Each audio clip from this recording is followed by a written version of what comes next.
नमस्कार, स्वागत है आप सभी का द बिहार टॉप में। देखिए, औपचारिक ऐलान भर अब बाकी रह गया है। महागठबंधन में सीट बंटवारे का जो पेच फंसा हुआ था वो लगभग सुलझ चुका है। कांग्रेस को 9 सीटें आरजेडी देने को तैयार हो गई है। मतलब लालू प्रसाद यादव और कांग्रेस को 9 सीट देने पर हामी भर गए हैं। वो कौन कौन सी 9 सीटें हैं उसका हम चर्चा करेंगे।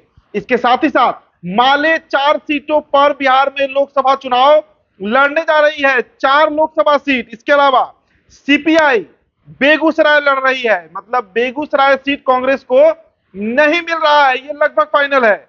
सबसे पहले आपको हम कांग्रेस के 9 सीटों की जानकारी दे देते हैं। कल सुबह तक इसका ऐलान होना ही होना है। तो चलिए 9 सीटों पर हम शुरुआत करते हैं। देखिए, बिहार में कांग्रेस जो है वो 9 सीटों पर चुनाव लड़ेगी। 9 सीट कौन कौन से है आप नोट कर लीजिए। सबसे पहला सीट कटिहार है, जहां से तारिक अनवर की चर्चा लंबे समय से चल रही है। तो कटिहार लोकसभा सीट कांग्रेस को लालू ने दे दिया है। दूसरी सीट किशनगंज, तीसरी सीट भागलपुर, चौथी सीट पटना साहिब, पांचवी सीट मुजफ्फरपुर, छठी सीट पश्चिम चंपारण मतलब जो बेतिया का सीट है, सासाराम, समस्तीपुर, सुपौल या फिर मधेपुरा। देखिए यहां पर थोड़ा सा पेच फंसा हुआ है। सुपौल या मधेपुरा में से कोई एक सीट कांग्रेस ले सकती है, लेकिन इस सूची में पूर्णिया नहीं है। वो पूर्णिया जहां पर चुनाव लड़ने की कसम खा चुके हैं पप्पू यादव, आत्महत्या तक की बात कर रहे हैं, कह रहे हैं कि हम जहर पी लेंगे लेकिन पूर्णिया नहीं छोड़ेंगे। तो पूर्णिया की चर्चा कहीं भी नहीं है आरजेडी की तरफ से। इसका मतलब कि कांग्रेस ने भी पूर्णिया पर कॉम्प्रोमाइज कर लिया है और अब पप्पू यादव जो है वो अलग थलग पड़ चुके हैं। आगे इस पर हम चर्चा करेंगे, लेकिन उससे पहले जो माले को 4 सीटें मिली हैं उस पर भी नजर डाल लेते हैं। देखिए, आरा, काराकाट, नालंदा और सिवान, ये 4 सीटें पे इन 4 सीटों पर माले चुनाव लड़ रही है। फिर दोहरा देता हूं, और प्रत्याशियों के नाम भी लगभग फाइनल हैं।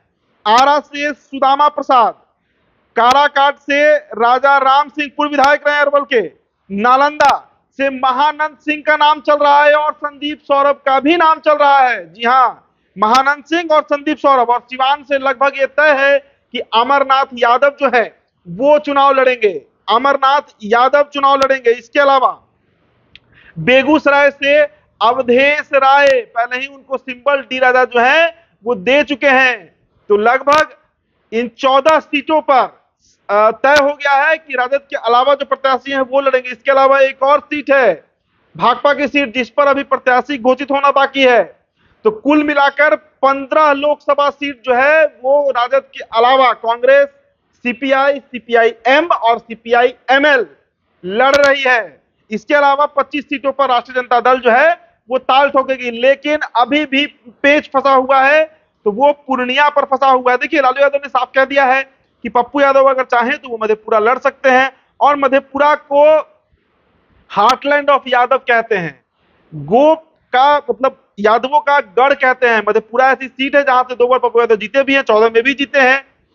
और मधेपुरा सीट पर नजर न सिर्फ बिहार के यादव की बल्कि यूपी और झारखंड के जो यादव हैं उनके लिए भी एक पवित्र स्थल की तौर पर। देखिए, शरद यादव से लेकर जेबी कृपलानी से लेकर लालू यादव से लेकर समाजवादियों का गढ़ रहा है मधेपुरा। और उस मधेपुरा सीट से खुला ऑफर लालू यादव का कि पप्पू यादव लड़ सकते हैं, लेकिन पूर्णिया नहीं देंगे। पूर्णिया के बारे में कहा जाता है कि वो सीमांचल की राजधानी है, और पूर्णिया में प्रणाम पूर्णिया पप्पू यादव का इतना बड़ा कैंपेन रहा कि वहां पर उनकी जीत लगभग तय थी। लेकिन इस बीच पेच फंस गया। बीमा भारती आई, पार्टी का सिंबल ली, मतलब पार्टी की सदस्यता ली आरजेडी का, और उसके कुछ घंटों के बाद बीमा भारती जो है वो ज्वाइन करने के बाद, सदस्यता के बाद उनको सिंबल मिल जाता है। मतलब उन्हें चुनाव लड़ने की गारंटी मिल जाती है। और इस बीच 5 दिन जो खेल चला दिल्ली में कांग्रेस और राजद के बीच में, वो भी सबने देखा। लेकिन वह मुपुराई भर था, वह छलावा था, वह धोखा था पप्पू यादव के साथ। और अब पप्पू यादव भी रण में उतर चुके हैं, स्पष्ट कर दिए हैं कि चाहे जो हो जाए, पूर्णिया मेरी मां है और जन्म उनका सीमांचल का है, सीमांचल उनकी जन्मभूमि कर्मभूमि है।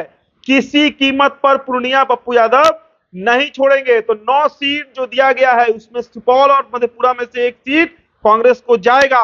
इसके अलावा सिवान, नालंदा, बेगूसराय जैसे सीट जो है वो वामदल को मिल चुका है। तो अभी तक का यही गुणागणित है।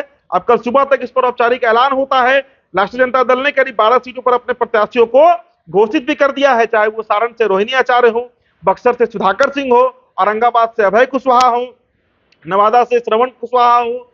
ऐसी कई सीट हैं, पाटलिपुत्र से मीसा भारती हो, जहां से उनके प्रत्याशी फाइनल कर दिए गए हैं। फिलहाल इस रिपोर्ट में इतना ही। बहुत बहुत शुक्रिया।